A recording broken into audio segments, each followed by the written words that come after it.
Mieux vaut prendre le changement par la main avant qu'il ne nous prenne par la gorge, a prévenu le politicien anglais Winston Churchill. Plantation d'arbres et salubrité, voici les premières activités qui ont jalonné le début de 48 heures de la logistique verte. Une activité organisée par l'Association internationale pour la promotion de la logistique en partenariat avec le ministère de l'Environnement sous le thème « La logistique verte comme facteur de développement durable d'un pays ». Pour le directeur général de l'économie verte et du changement climatique, cette initiative est à encourager. Je tenais tout d'abord à féliciter l'Association internationale pour la promotion de la logistique, notamment la logistique verte.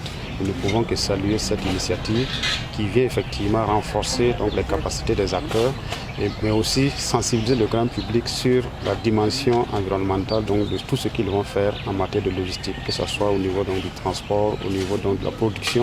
Et nous résumons tout cela en termes de mode de consommation et de production durable. Donc ça, c'est des facteurs qui sont intégrés dans la dynamique de la logistique verte. Et nous souhaitons véritablement que les prochaines éditions, notamment la deuxième, nous puissions travailler davantage ensemble pour que effectivement nous puissions avoir des partenaires qui nous accompagnent, mais aussi l'adhésion du grand public dans cette nouvelle dimension de promotion de la logistique verte. Après cette séance de plantation d'arbres à la Direction générale de l'économie verte et du changement climatique, l'équipe des logisticiens a mis le cap sur le marché de Somgandé. La consigne est claire, débarrasser le marché des sachets plastiques et sensibiliser la population. Les vendeuses du marché apprécient fort bien cette action.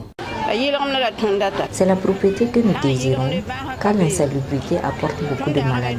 Si notre marché est propre, nous aurons de la clientèle. Nous vous remercions pour cette action de salubrité.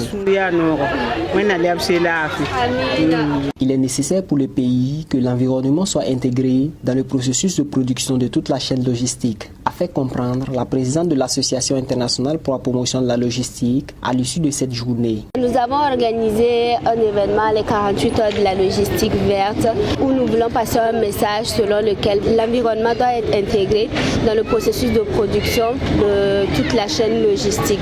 Donc c'est de ce fait que nous avons entamé ce matin une campagne de salubrité et de plantation d'arbres pour justement faire passer le message sur l'importance de l'environnement, sur l'attitude de chaque citoyen dans la préservation de l'environnement.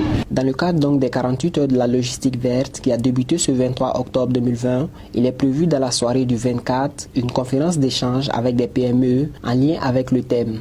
Boama TV, l'autre télé.